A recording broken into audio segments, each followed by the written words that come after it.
Yes, Please I do. am so happy, first of all, to see you because we Thank know you. each other such a long time, and Thank you, and you happy look to see you. incredibly well. Thank you. So do you. Oh, thank And the you. fact that you're wearing a gold beret. Wow. I know, so I'm like adore.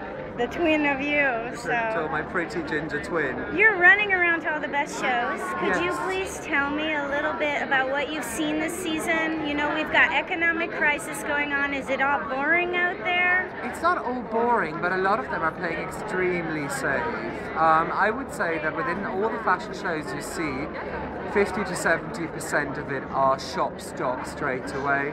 People aren't taking risks anymore. They are just basically accessorizing things. There is no spectacular show pieces coming out anymore within the collection or at the end of the show, nothing that blows your head away.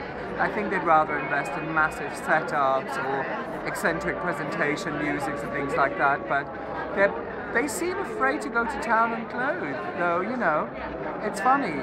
It's sort of, if you think you have nothing to lose because of the crisis, you actually should.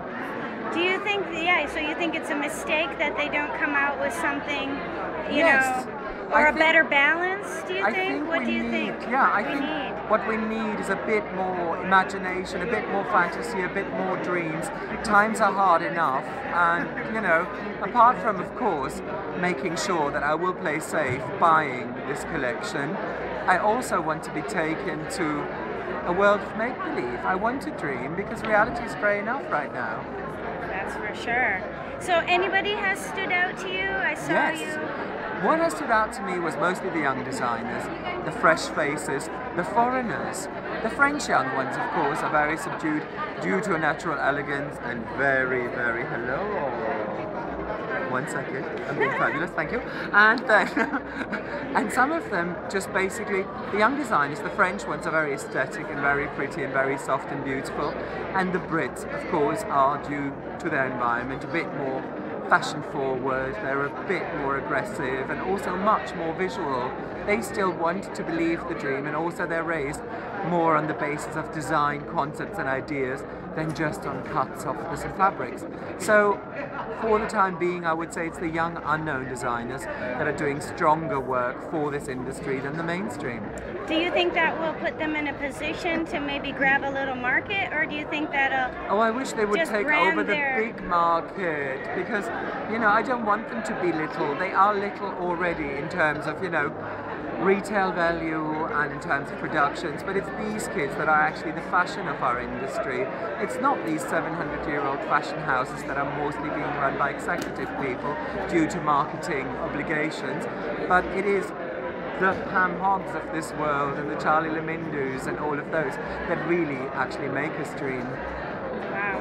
And last question, technology. Do you think that, you know, technology, the rise of Facebook, Twitter, do you think that's good, or do you think that hurts the industry? Do you think that can help them, the young designers, become more known, reach more market? Absolutely. That's one of those things. Social media does promote wonderfully anything that this young lifestyle kind of promotes to young people.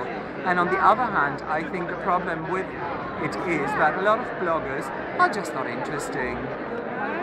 A lot of bloggers are just waffling away about stuff that is actually not so profound, whilst, you know, certain journalists in this industry come up with much more detailed information.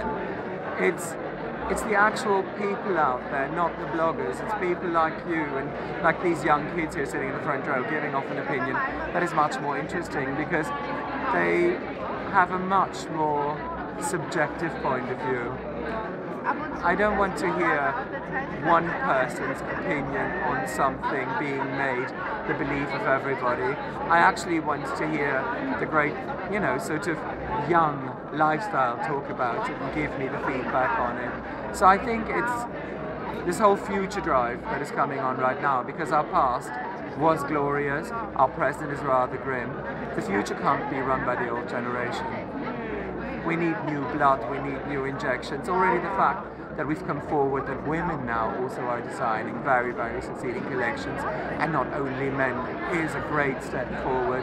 The fact that photographers that were considered just a snapshot just now actually are accepted as brute art forms, that models don't have to be cosmetically correct anymore to be famous, that they're slowly breaking down the gender thing, that the new markets like Russia and China are opening up, and that they're actually not fulfilling the cliche that everybody gives them, but they're actually people of very strong individual taste and concept, to me makes this so exciting at this very moment in time. So what Fashion Week is delivering us right now is the big brands have to play safe to keep their survival and their executives happy, and the young labels can go to town, because if you don't have much, you don't have much to lose. Thank you so much. Thank you.